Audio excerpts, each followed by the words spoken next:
Halo untuk kakak aku, terima kasih udah tekan video ini. Ya maaf ya, aku kemarin-kemarin nggak bisa upload video lagi karena ya HP ku penuh dan juga ini pun kondisinya penuh karena aku lupa video.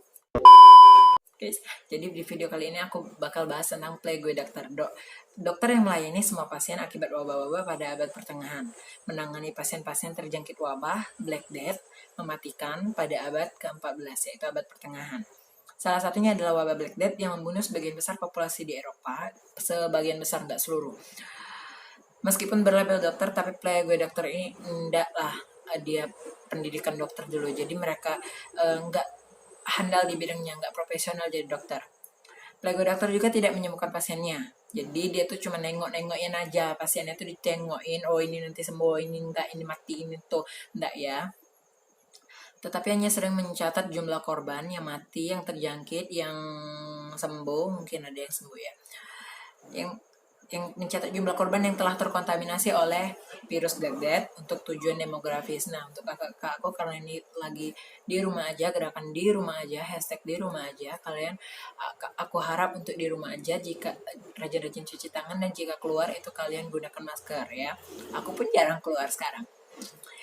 Dan juga Playgue Doctor ini diidentikan sebagai pendeteksi wabah di suatu tempat. Pada abad ke-14 dilandasi Black Death ini hingga membunuh 60% populasi di Eropa. Si Black Death ini membunuh 60% di Eropa ini ya. Dan Playgue Doctor inilah yang bertugas sebagai pengubur.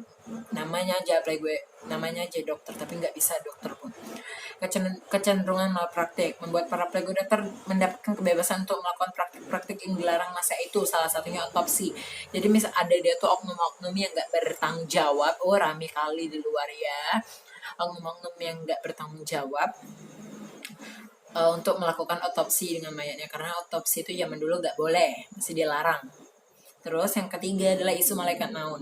Karena malpraktik yang dilakukan oleh Playgue Doctor, maka dikasihlah julukan oleh warga sekitar sebagai malaikat maut. Karena orang yang ketemu dengan dia pasti mati. Yang sakit tuh mati kalau dirawat dia.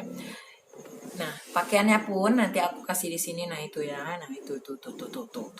Nah, menggunakan jas kulit kambing yang dilapisi dengan lilin agar cairan dari penderita cairan dari mulut, dari hidung, dari mata, dari air seninya nggak nempel ke badan si Playgue Doctor itu.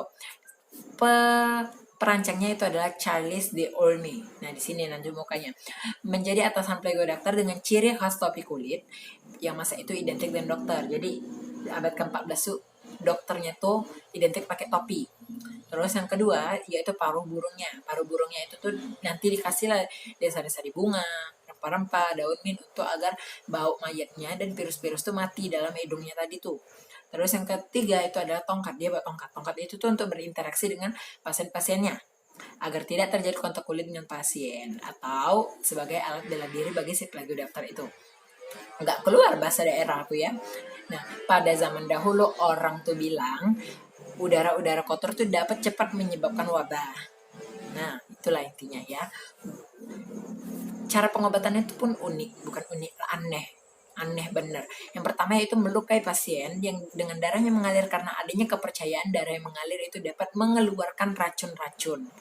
Bodoh kan, orang sakit dibedel, dipotong, disayat kulitnya biar keluar darahnya itu dikatakan biar racunnya itu keluar. Yang kedua yaitu pasien disuruh minum air seni, air kencingnya sendiri disuruh minum.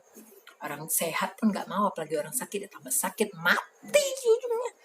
Oke, yang ketiga adalah jika muncul bisul, wabah ini jika muncul bisulnya itu digosok-gosokkan dengan bawang atau lintah atau kodok.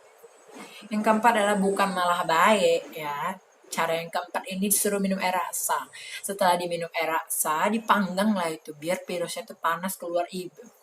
Orang zaman dulu, iya memang orang zaman dulu. Oke, yang kelima itu adalah mencambuki dirinya agak mencambuki pasiennya agar kata orang-orang zaman dulu Black Death itu kutukan. Jadi Black Death ini dicambuk biar hilang Black Death-nya karena katanya Black Death itu kutukan. Nah, 2 kali aku bilang dapat permen lah kalian nanti. Untuk yang puasa semangat ya puasanya. Ini puasa ke 19 mungkin. No, tetapi nggak semua Playgue Doctor itu bodoh kakak-kakak aku. salah satunya adalah Nostradamus. Mungkin kalau ada fotonya nanti aku kasih di sini. Nostradamus adalah pelego dokter yang masuk akal, yang pintar. Mungkin dia pendidikan dokter mungkin. Salah satunya di UI mungkin dia pendidikannya. Yang pertama ia suruh minum air bersih. Pasiennya yang kena black death terus suruh minum air bersih. Jadi beruntung kali lah dapet si Nostradamus ini jadi dokternya. Pertama suruh minum air bersih, udah nomor 2 menjauhkan mayat dari pasien. Jadi misalnya mayat-mayat itu mati, jauhkanlah dari pasien-pasien yang masih terjangkit. Yang ketiga menghirup udara segar. Jadi pasien-pasien itu suruh menghirup udara segar, bukan menghirup udara kotor atau bau-bau mayat, virus-virus mayat di apa tuh.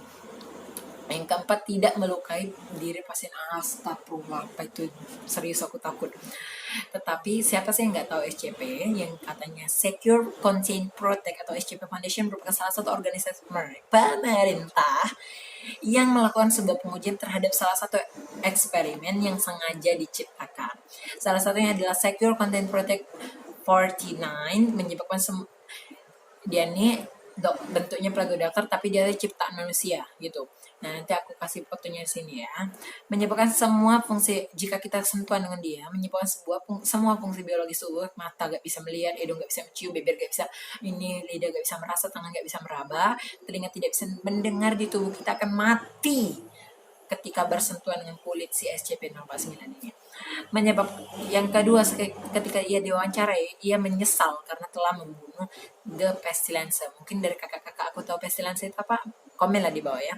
Yang ketiga adalah melakukan operasi kasar terhadap mayat-mayat. Mayat-mayat itu dia ambil atau dikasih, dioperasinya lah dengan alat-alat yang nggak masuk akal, kayak obeng, kayak tang, kayak palu lah itu ya. Dengan 95% gagal total dan malah membuat secure content protect 49 part 2. Nah, jadi sekian video dari kita, dari aku. Jangan lupa di subscribe, like, kasih tahu teman-teman kalian. Itu kenapa cepat karena HP aku mau penuh guys ya. Jangan lupa di like, subscribe, kasih tahu ke teman-teman lain. Jadi teman-teman kalian bisa tahu apa yang kalian tahu. Assalamualaikum. Subscribe.